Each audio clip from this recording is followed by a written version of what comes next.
Tag TV brings you daily news bulletin from India. Breaking news and views from India.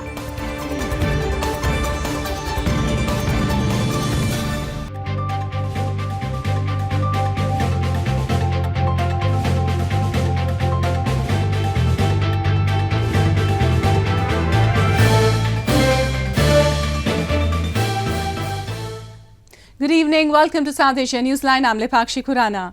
Here are the top stories we're tracking for you on Tuesday, the 13th of August. Relief and rescue operations underway in flood-hit Indian provinces. Pakistan's outcry over Kashmir shows hypocrisy, says Baloch activist. And Sri Lanka Navy apprehends 7 Indian fishermen.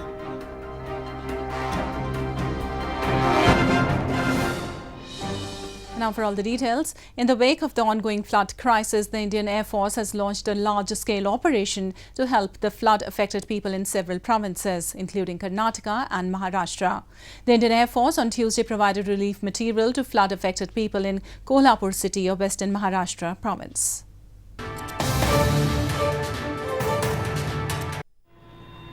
The Indian Air Force on Tuesday provided relief material to flood-affected people in Kolhapur city of India's Western Maharashtra province. Rescue and relief operations by the National Disaster Response Force or NDRF are underway in Shirol, one of the worst affected areas in Kolhapur. Kolhapur and Sangli districts have been battling unprecedented floods since the last 8 days, following heavy rains in Konkan and western parts of the province, where more than 40 people have lost their lives in the deluge. Floods in Karnataka have claimed the lives of 48 people, while 12 others are missing in the southern province, official data said on Tuesday. According to the Meteorological Centre, heavy rain is likely to occur in all districts of coastal Karnataka and in Chikmagaluru and Shivamoga districts of South Interior Karnataka.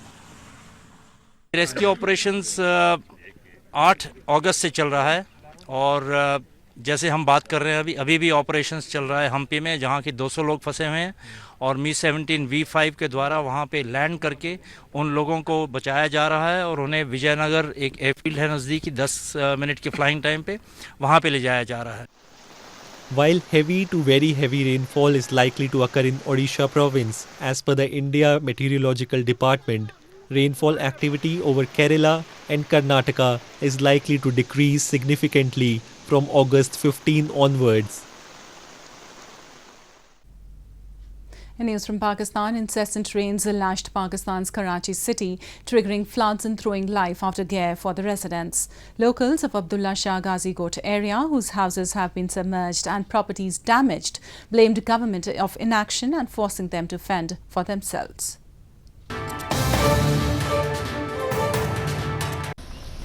Incessant rains lashed Pakistan's southern port city of Karachi, triggering floods and throwing life out of gear for the residents.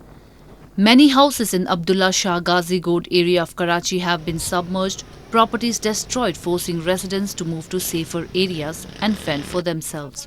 Locals were seen wading through flooded streets. Locals expressed their concern and said there is no reprieve from flood. Residents blamed authorities of inaction. They blamed that water from the Lat Dam that has been overflowing due to the rains was released in the area. एक साजिश के तहत इस गोड को डुबाया जा रहा है. सादी टाउन है, बिल्कुल साथ हब डैम बना हुआ है, उसका पानी थोड़ा अवर हो गया है. उसकी अवर होने के पानी का रास्ता बिल्कुल सिविल लाइन हर चीज़ है. उनको एक साजिश की तरह वहाँ से काट के इस गोड में छोड़ा गया. ये पानी दरिया की तरह यहाँ बह रहा है. आप कैमरे में दिखा सकते हैं यहाँ पे लोगों के सारे घर जो हैं वो डूब गए हैं. बेचारे बहुत परेशान और ज़िल्लत के रसवाई के सिवाय इनको और कुछ नहीं मिला है.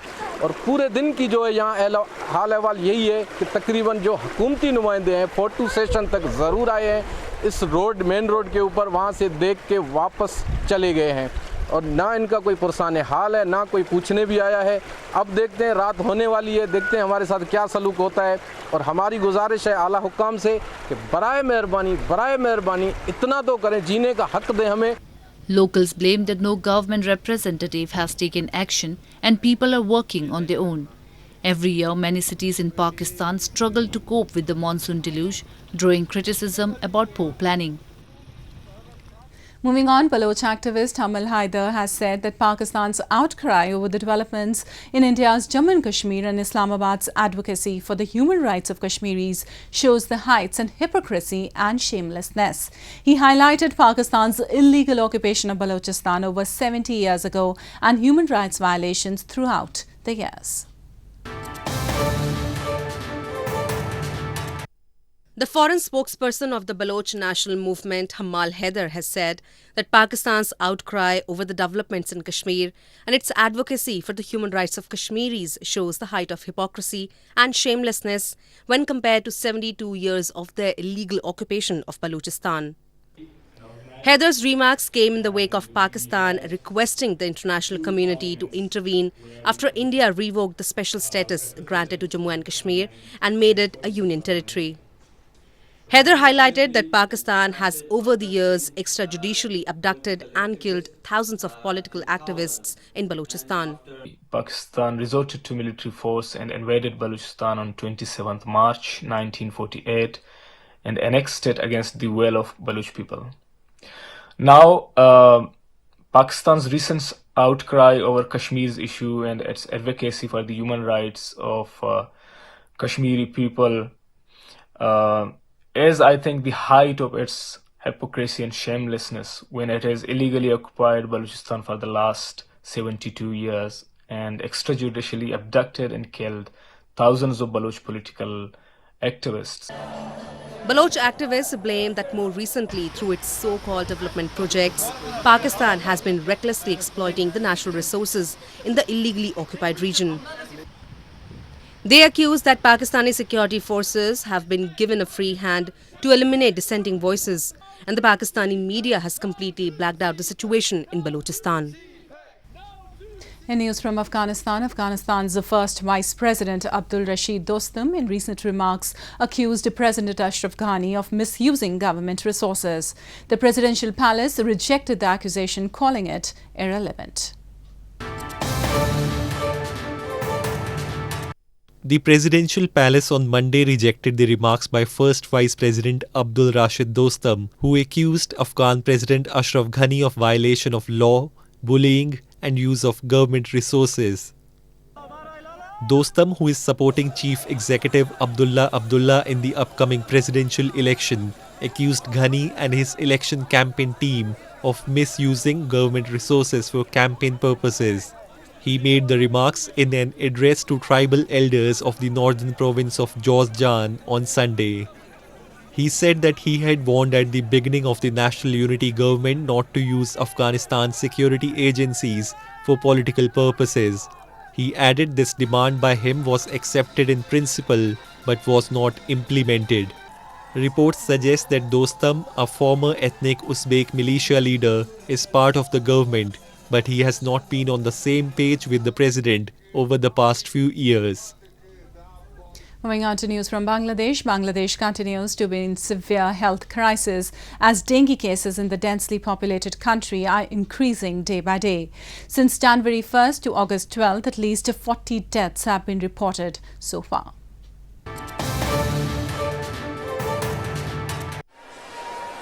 Bangladesh continues to be in severe health crisis with 43,271 dengue cases reported this year as of Monday.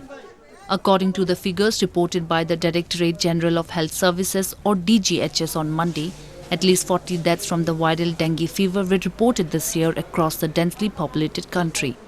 The deaths so far include 2 in April, 3 in June, 15 in July and 20 in August. Meanwhile, Bangladeshi health authorities have already strengthened measures to check breeding of mosquitoes and conduct anti-larval operations. The first case of mosquito-borne viral infection was reported in Bangladesh in 2000 and around 100 people died from the disease between 2000 and 2003. 7 Indian fishermen were apprehended and the fishing boat was seized by the Sri Lankan Navy on Tuesday for allegedly fishing in its waters. Fishermen from both the countries frequently stray into each other's territory and then end up spending years in jails.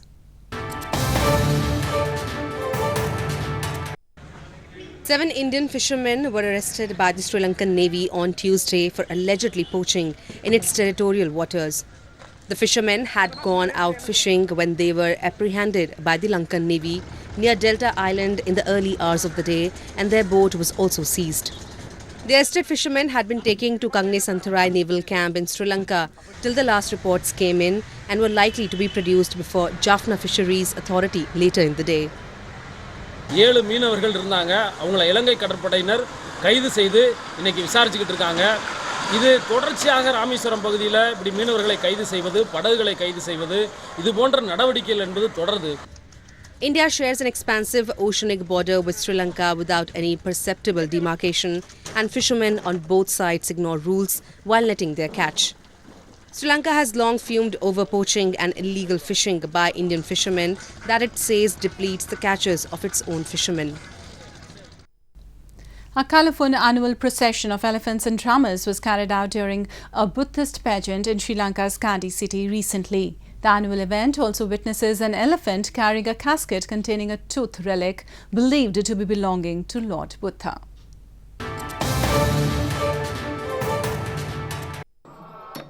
An annual Buddhist pageant called Kandy Isala Parahera, or the Festival of Tooth, was carried out recently amid tight security in Sri Lanka's Kandy city. Spectators lined the streets hours before the pageant started, hoping to get the best seats along the road.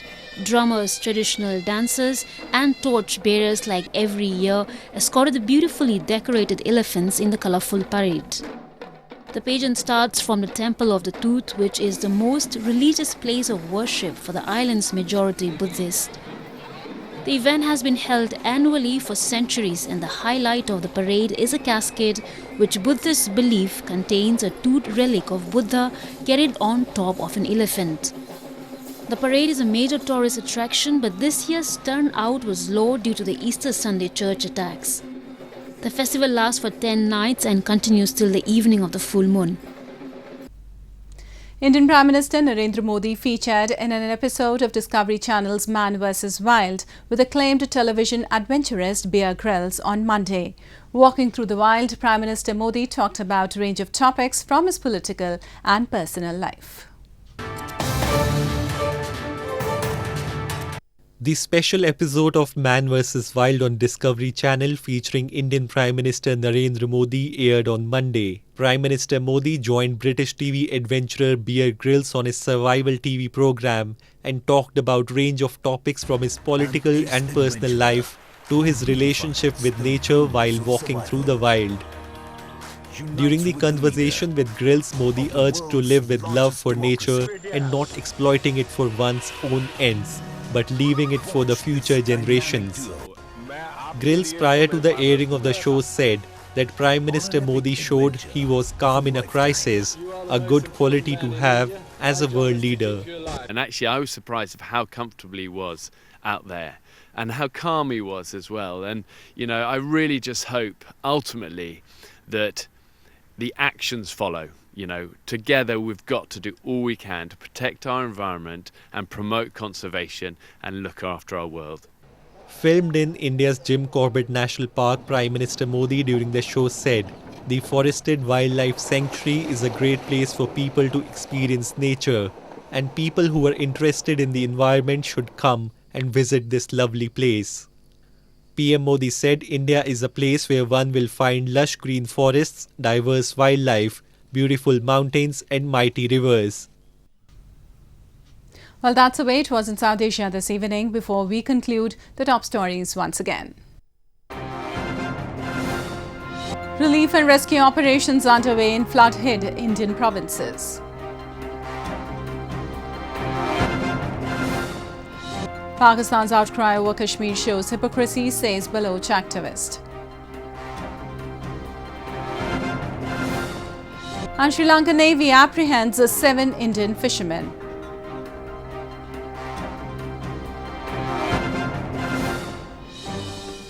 Now our viewers can watch the show on SouthAsiaNewsline.com. You can also visit us on Facebook.com/SAsiaNewsline and follow us on Twitter @SAsiaNewsline. That's all in tonight's edition. We'll see you same time tomorrow. Good night.